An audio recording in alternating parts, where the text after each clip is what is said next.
샬롬. 초인류 정상 국가.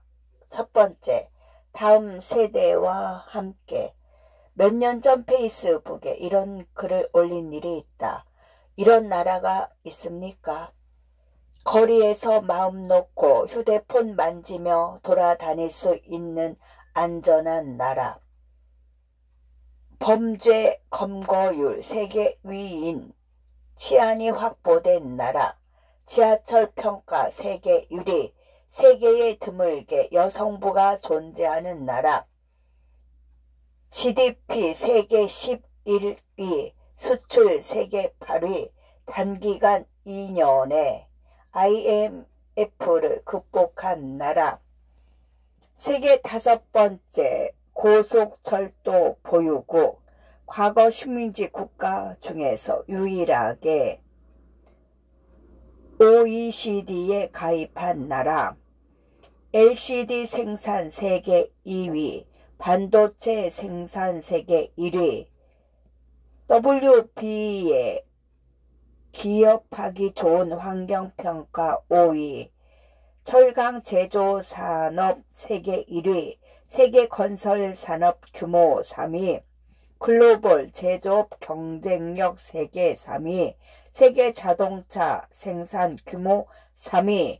국제전기통신연합이 발표한 ICT 발전지수 세계 1위. 특허시장 점유율 세계 7위의 나라. 세계 주요국 교육체계 평가 순위 1위. 학교 정보화 시설 세계 1위. 역대 기능올림픽에서 최근 연속 5회 종합 우승한 나라. 국민의 90% 이상이 자기 나라 국기를 가지고 있는 유일한 나라. 세계에서도 드물게 UN 사무총장을 배출한 나라.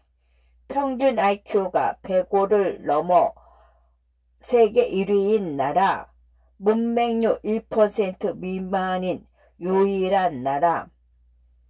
OECD 공공데이터 개방평가 결과 세계 1위. 새마을 운동으로 아시아 많은 나라들의 발전 모델이 된 나라. 세계 2차 대전 이후 신생 독립국 가운데 민주화와 경쟁 성장률 동시에 이룬 유일한 나라. 초고속 인터넷망 보급률 세계 1위. 컴퓨터 보급률 세계 1위. 빠른 인터넷 속도, 빠른 서비스, 오직 대중교통만으로 어느 도시든 편하게 이동할 수 있는 나라. 세계에서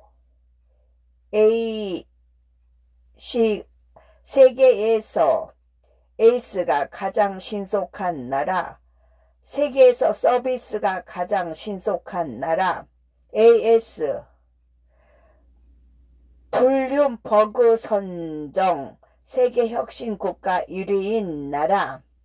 물론 우리 대한민국 이야기이다. 국민 한 사람 한 사람이 편안하게 잘 사는 나라. 공정하고 정의롭고 평화로운 나라. 희망이 있는 나라. 이것이 내가 꿈꾸는 나라다. 문득 어린 시절이 아련하게 떠오른다. 이북에서 맨손으로 떠나와 고물상을 하시며 어렵게 가정을 꾸려 가셨던 아버지. 43살에 낳은 어린 나를 업고 시장에서 행상을 하시며 반찬거리라도 마련하려 애쓰셨던 어머니. 학교 끝난 후엔 길거리에서 명아주 나무를 뜯어와 어머니께 저녁 반찬 만드시라고 갖다 드린 후 구슬치기, 딱지치기 했던 가난했지만 행복했던 나의 어린 시절. 아버지마저 돌아가시고 난 후 대학 입학을 포기하려 했던 나에게 생전 처음 화를 내시며 내 머리카락이라도 받아서 공부를 시킬 테니 대학에 들어가라고 하셨던 어머니 말씀이 생각난다. 나는 과거보다는 현재를, 현재보다는 미래를 기대하며 살 수 있는 위대한 대한민국에 감사하며 살아왔다. 무엇보다도 내 자신이 개천에서도 용인할 수 있는 우리나라의 시스템 속에서 많은 성장을 이룰 수 있었다. 그런데 지금 대한민국 국민의 삶은 너무 피폐해졌고 계층 사다리는 무너져 버렸다. 만일 내가 지금 대한민국의 청년으로 살고 있다면 현재의 나와 같은 위치에 이르는 일은 아마 상상하기 힘들 것 같다.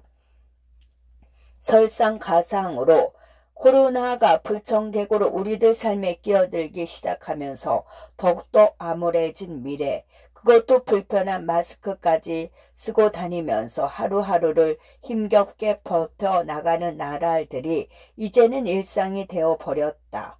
생존의 수레바퀴 속에서 지칠 대로 지친 수많은 이웃들의 아픔을 하루빨리 회복시켜 드리지 않고서는 포스트 코로나 시대에 대한민국의 미래는 너무나 암울하다. 시작부터 너무 부정적인 얘기를 하는 것이 아닐까라는 생각이 들면서도 현재 우리가 마주한 현실을 냉정하게 바라볼수록 지금의 상황이 절대로 녹록지 않음을 다시 한번 느낄 수 있다. 환자가 수술을 받으려면 먼저 기초 체력부터 회복해야 한다. 지금 우리나라는 중증 환자와 같은 상태다. 집값도 세금도 일자리도 저출산 문제도 코로나 백신 수급 문제도 탈원전 문제도 외교 안보도 교육 분야도 모두 정상이 아니다. 하루속히 정상으로 회복해야만 우리에게 미래가 있다. 이 책의 제목을 초인류 정상국가 다음 세대와 함께하는 포스트 코로나 시대의 정치로 정한 것은 다음 세대가 우리 사회의 주인공 자리에 앉지 않는 한 우리나라의 미래는 초인류가 되기 어렵다는 확신이 있기 때문이다. 그런데 초인류 정상국가가 되기 위해서는 먼저 정상국가로서의 회복이 절실히 필요하다. 이는 단순히 잘못된 국정을 바로잡고 코로나 이전 과거 생태로 돌아가자는 소리가 아니다. 무너진 일상이 하루빨리 제자리로 돌아오고 잃어버린 미래에 대한 청사진과 역동성을 되찾아 더욱 도약하는 세계 초인류 정상국가로 우뚝 설 날을 상상하며 달릴 수 있는 희망을 품는 나라로 만들자는 것이다.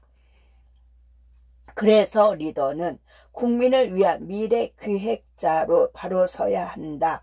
국가를 책임지는 리더는 사실상 현재 리더십을 통해 국민들의 미래를 바꾸는 존재이기 때문이다. 겹겹이 쌓인 과거 속 관성과 고정관념에 갇히지 않고 리더 자신부터 누구보다 새로운 국가 미래상을 끊임없이 고민하고 현실화시켜야 하는 것이다. 나는 정상 국가로서의 회복을 크게 두 가지, 국정의 정상화와 가치의 정상화로 설명하고자 한다. 이어서 이러한 회복을 통해 초인류 정상 국가로 가는 길이 무엇인지 대해서도 간략히 적어보고자 한다. 정상 국가로서의 회복, 국정의 정상화. 우리나라가 초인류 국가가 되기 위해서는 우선 국정을 정상화해야 한다. 우리나라의 중상층 상당수는 고용 참사와 자영업 붕괴로 인해 빈곤층으로 전락하기에 이르렀다. 이는 코로나 사태 이전에 이미 가시화되고 있었는데 코로나19로 더욱 가중되고 있다. 국민의 힘 들고 특히 서민이 고통받고 있다. 그래서 국정 정상화의 첫걸음은 서민 경제 회복에 맞춰야 한다. 내가 생각하는 국정의 정상화에 대하여 서민 경제, 일자리, 기업 활력, 국가 경쟁력, 국민 안전, 외교 안보, 교육의 정상화 순으로 간략히 살펴보려 한다. 첫째, 서민 경제 정상화. 서민 경제 정상화를 위해서는 의식주 문제부터 해결되어야 한다. 지금 서민이 가장 고통받고 있는 문제는 바로 주, 즉 집 문제, 부동산 문제이다. 부동산 가격을 안정시켜 서민이 편안하게 살 집을 마련할 수 있게 해야 한다. 한국경제연구원도 최근 5년간 한국의 경제정책 불안정성이 주 20개국 중 두 번째로 높다는 조사 결과를 발표했는데 그 주된 원인으로 부동산 정책을 꼽았다.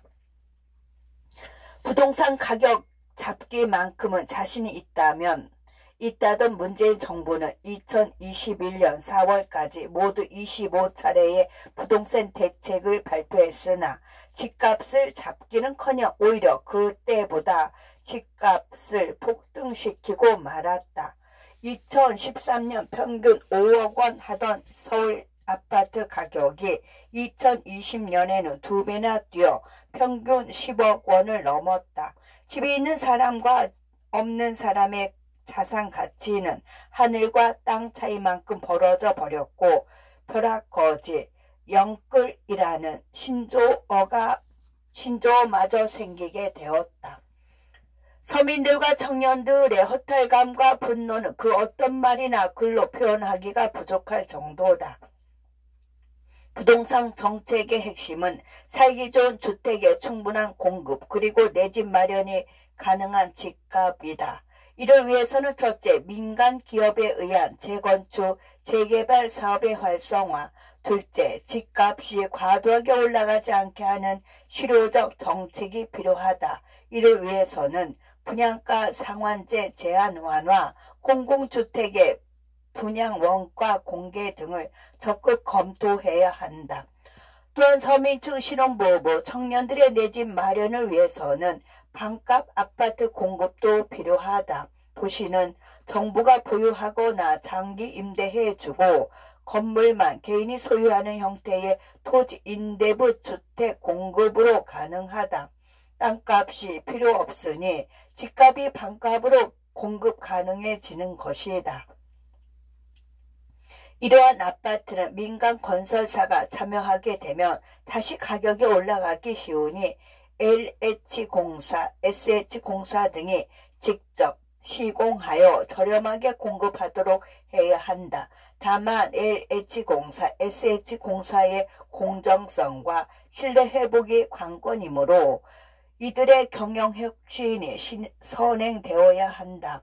또한 민간 건설사의 공급 축소, 재정적 부담 등 부작용이 나타나지 않도록 면밀하게 관리함으로써 지속 가능성을 확보할 필요가 있다.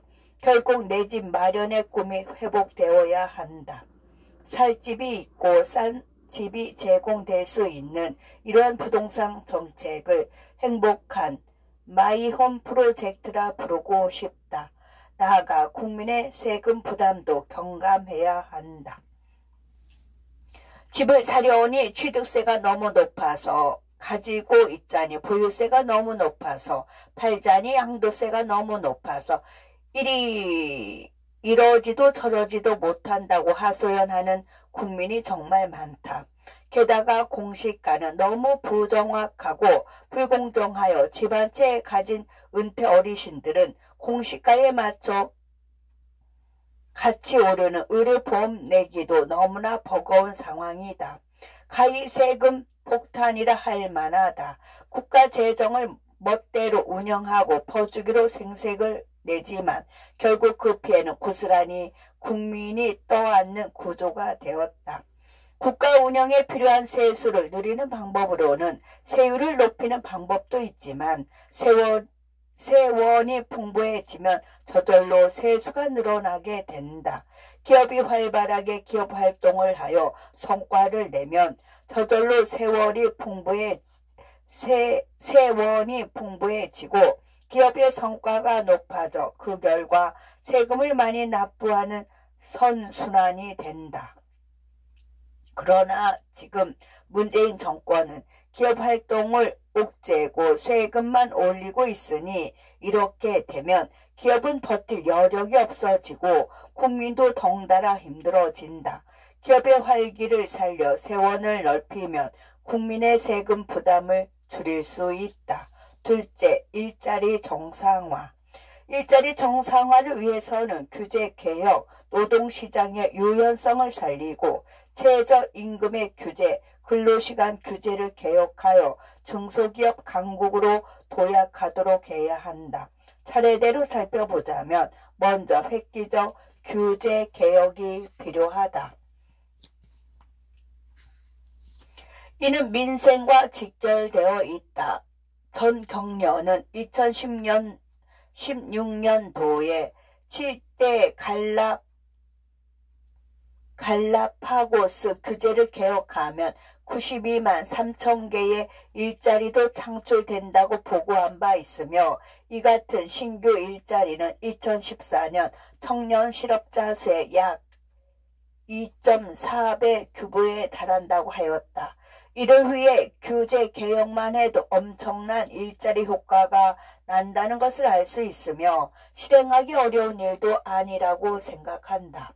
나는 과거 국무총리 시절 50여 개 법률의 산재에 있는 인증규제 법률을 일괄 개정한 일이 있다. 인증은 제품이나 서비스 등의 표준 및 기준에 적합한지 여부를 평가, 증명하는 제도를 말한다. 기업의 경쟁력을 높이고 국민의 선택권을 보장하기 위해 도입한 것인데 시간이 지나면서 기업을 지원하기 위해 도입된 인증제도가 오히려 경제적 부담이나 시장 진출의 제한으로 이어져 중소기업의 부담을 높인다는 지적이 많았다. 이것을 인정규제라고 한다. 그중 국제 기준에 맞지 않거나 불필요하고 부합리한 인증규제를 대폭 개선하는 규제 개혁을 한 것이다. 이런 규제 개혁을 통해 한 해 1만 2천 개의 일자리가 창출된 것으로 분석됐다. 한두 개의 법률 개정으로 풀리지 않는 규제를 확 풀기 위해서는 선시행, 후 규제의 원칙을 세워야 하며 선시행에 따른 시행착오는 관련 당사자가 부담케 하면 된다. 당사자 책임하에 자유로운 기업 경제활동이 가능하게 하는 것으로 경제와 일자리 문제를 동시에 해결하는 비결이 바로 여기에 있다. 이를 위해 규제 관련 행정 조직의 개혁도 필요한데 책임 행정 면책 제도를 본격 시행함으로써 규제 개혁을 위해 적극 행정을 펼치면 평가 가점을 부여하고 적극 행정을 폈는데 결과적으로 문제가 발생한 경우 과감하게 면책하는 것이다. 법률 통한 규제 개선과 동시에 규제 담당 공직자의 창의적 도전적 직무 수행을 장려하는 방법이라 할 수 있다. 노동시장의 유연성 역시 중요한 문제이다. 노동시장 유연성은 노동력 시장의 사회 및 경제의 변화에 맞춰 변화하는 정도를 말한다. 노동시장의 유연성에 대하여서는 많은 논의가 있지만 몇 가지는 꼭 해결해야 한다. 근로 형태의 유연성은 파트타임 근로, 탄력시간 근무제 등 고용관계를 유지한 상태에서 근로 형태를 다양화하는 것이며 외모화람, 파견근로, 하청, 하도급 계약과 같은 간접 고용 형태의 유연성을 말한다. 기능적 유연화도 필요한데 이는 직종의 수요에 따른 전환 배치 및 이동으로 유연성을 확보하는 것이다. 나아가 성과에 따른 임금 지불 등의 임금 유연성도 필요하다. 대부분의 국민들도 이와 같은 노동시장의 유연성 강화라는 근본 취지에 동의하는 것으로 나타나고 있으나 그 범위나 정도는 쉽게 결론 내리기 어려운 문제이다. 따라서 국민의 뜻을 물어 수렴 반영해야 한다. 최저임금 규제도 국민의 삶과 직결되는 문제이다. 경제 성장에 따라 최저임금이 올라가는 것은 자연스러운 현상이다. 그러나 최저임금의 인상이 과도하면 경제와 기업이 견디지 못한다. 문 정권 들어 최저임금의 과도한 인상으로 인해 중소기업, 소상공인들의 고통은 이루 말할 수 없게 되었다. 문재인 정권 초기 2년간 최저임금을 29.1%로 올렸다. 임금 지출이 급속도로 올라가니 기업은 고용을 계속 유지하기 어려워졌으며 작은 기업은 생존 자체에도 위협을 받게 되어 이미 수많은 중소기업과 소상공들이 문을 닫았다. 최저임금 제도는 반드시 필요하지만 최저임금 인상률은 경제 성장률 등 객관적 근거에 따라 합리적으로 조정해 가야 한다. 즉시 법과 규정을 개정하여 중소기업, 소상공인의 숨통을 열어드려야 한다. 또한 근로시간 규제도 반드시 고쳐야 한다. 지금은 주 52시간이 근로시간의 최대한이며 이를 어기면 형사처벌까지 받게 된다. 나라 경제가 발전하고 선진화하면서 근로시간을 줄이는 것은 필요하지만 무리하게 한도를 정해서 강제하는 것은 잘못한 것이다. 기본적 개선 방향은 제시하지만 각 기업들이 상황에 맞게 탄력성을 부여해야 한다. 예를 들어 신기술, 신산업에서는 단기간에 성과를 내야 하는 경우가 많은데 근로시간 규제 때문에 기술개발, 성과 확보에 장애가 될 수 있다. 자녀 양육 등 상황에 따라 좀 더 많은 수입을 얻어야 할 경우에는 건강을 유지하면서도 좀 더 일하고 그에 따라 소득을 늘릴 기회를 열어주는 탄력적 적용이 필요하다. 그 범위를 어떻게 할 것인지, 즉 근로시간의 한계 그리고 근로시간의 탄력성 부여는 어떤 경우에 가능한지 국민들의 뜻을 모아 개선의 방향과 범위를 결정해야 한다. 다음 시간에